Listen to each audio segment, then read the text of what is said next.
नमस्ते साथीहरू, शुभ प्रभात। आजको यस बिहानीमा हामीले सिक्नेछौँ कसरी कुनै पनि इमेजबाट अथवा फोटोबाट चाहिँ ब्याकग्राउन्ड रिमुभ गर्ने। यो सानो टिप्स भए तापनि यसले चाहिँ ठुलो काम गर्दछ। कहिलेकाहीँ हामीलाई इमेजको ब्याकग्राउन्ड चाहिँ रिमुभ गर्नु नै पर्ने अवस्था पनि आउँदछ। जस्तै उदाहरणको लागि मैले एउटा थम्बनेल बनाउन गइरहेको छु। यो मेरो युट्युबको थम्बनेल बनाउन गइरहेको छु। यहाँ मैले चाहिँ एउटा फ्लटरको लोगो राख्न गइरहेको छु। तर के भन्दाखेरि चाहिँ त्यो लोगोमा चाहिँ ब्याकग्राउन्ड छ। हेर्न सक्नुहुन्छ, यहाँ हेर्नुहोस् त, यो इमेज छ, यो इमेजमा ब्याकग्राउन्ड छ, व्हाइट ब्याकग्राउन्ड छ। यो ब्याकग्राउन्ड चाहिँ कसरी हटाउने त? यसको सिम्पल तरिका छ। आजकल त थाहै छ, हामीले कुनै टुल्स पनि प्रयोग गर्नु पर्दैन। टुल्स भनेको सफ्टवेयरहरू पनि प्रयोग गर्नु पर्दैन, अनलाइनमै सबै कुरा एभाइलेबल हुन्छ है। त्यसको लागि चाहिँ म कहाँ जान्छु भने ट्याबमा जान्छु। यहाँ गएर सिम्पली लेख्छु रिमुभ डट बिजी। ठिक छ। अब यसपछि अपलोड इमेज भनेको छ।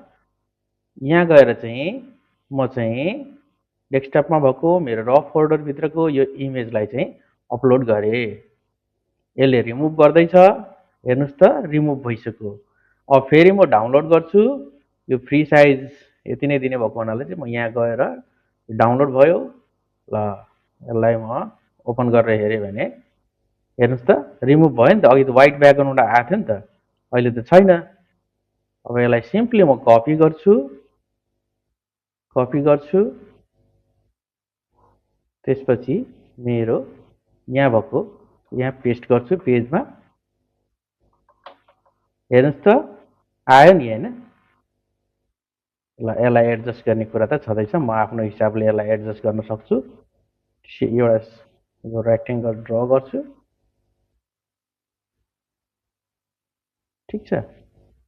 यो अहिले रेक्टेङ्गल ड्र गरेर चाहिँ यहाँ हेर्नुहोस् त, यो लेयरभन्दा माथि लानुपर्ने, म यसरी ल्याउन सक्छु। अहिलेको हाम्रो उद्देश्य भनेको चाहिँ ब्याकग्राउन्ड रिमुभ गर्ने, जुन चाहिँ हामीले सक्सेसफुली गरिसकेका छौँ।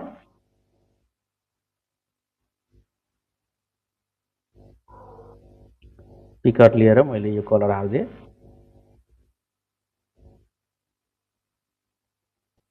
अथवा सिम्पली म यसलाई यो रेक्टेङ्गललाई ठुलो बनाइदिन्छु। यो झन्डा चाहिँदैन, किनभने यहाँ अलरेडी एउटा झन्डा छ। यसलाई यसरी, यसलाई मैले व्हाइट कलर गरिदिएँ। वान ट्रान्सपरेन्ट गरेर त भएन, व्हाइट कलरै गर्नुपर्ने हुन्छ। व्हाइट कलर, ओहो, बोर्डर पऱ्यो चाहिँ तलको चाहिँ ब्याकग्राउन्ड कलर चाहिँ यो हो। यसलाई मैले व्हाइट कलर गरिदिएँ र सिम्पली यसलाई ल्याएर यहाँ राखिदिन्छु। ल, हेर्नुहोस् त, मेरो ब्याकग्राउन्ड त हट्यो नि त।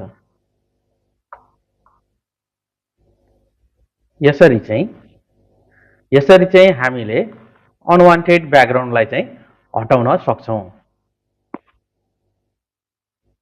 आशा छ हजुरहरूलाई यो भिडियो मन पर्यो होला र यस्तै यस्तै भिडियोको लागि चाहिँ फलो गर्न नबिर्सिनु होला, सब्सक्राइब गर्न नबिर्सिनु होला। मन परेमा लाइक, कमेन्ट, सेयर गरिदिनु होला। हजुरहरूको एक लाइक, कमेन्ट र सेयरले पनि ठुलो काम गर्दछ।